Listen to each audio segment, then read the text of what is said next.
My name is Keld Andersen. I'm the International Service Manager. And I've been working for the company since 1997, where I started, also in service. And I've been in charge of service all the time in various areas. And right now I've been in charge of service in Thailand and building up the service business there together with our local service management team. And I would like to talk a little bit about what I call the yes syndrome that our people in Thailand has, or the Thai people in general has got. And the first time I actually experienced it was I was on vacation for many years ago. And I was looking for a local bank or a bank with a specific name. And there I asked the people out in the street, in what direction do I find the bank? And I didn't get a clear answer. Then I said, can I find this bank in this direction? Yes, yes. So I was walking for half an hour and didn't find the bank. And then I asked some other people, where can I find this and this bank?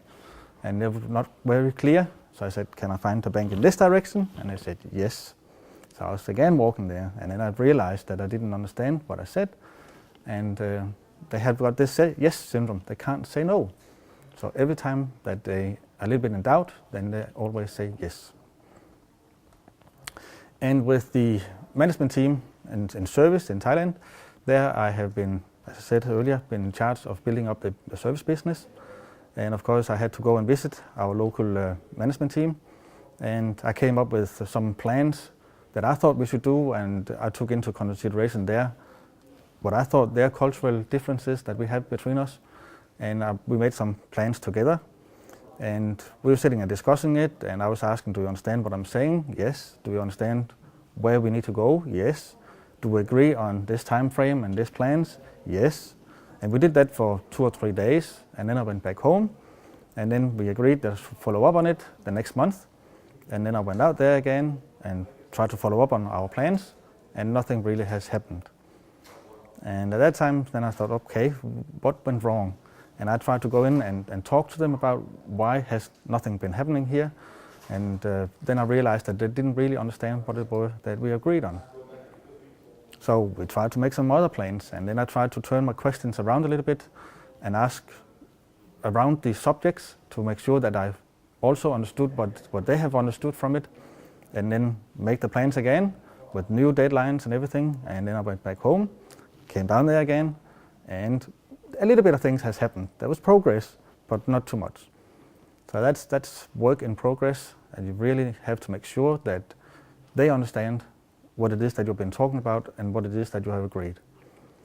So in order to do that, then you need to turn your questions around and ask if they understood it, and ask for the subjects that you've been talking about for them to explain what it is that you have been agreeing on, to make sure that they understand it.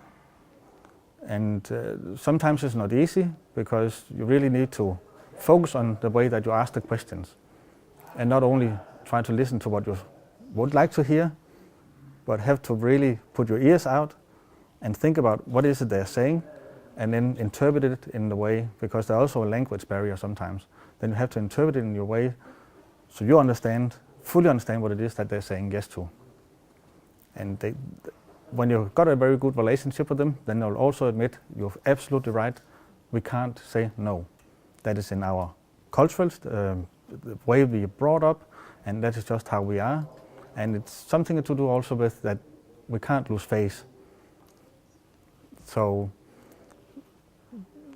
that is how I have learned it, and how the way that I'm dealing with it, building up relations with them, get them to trust that I don't go back again and do something different, and don't blame them for anything, but you have to have the trust so you can be honest, and they can see that you're honest, and that you don't make a fool out of them, and so they don't lose face.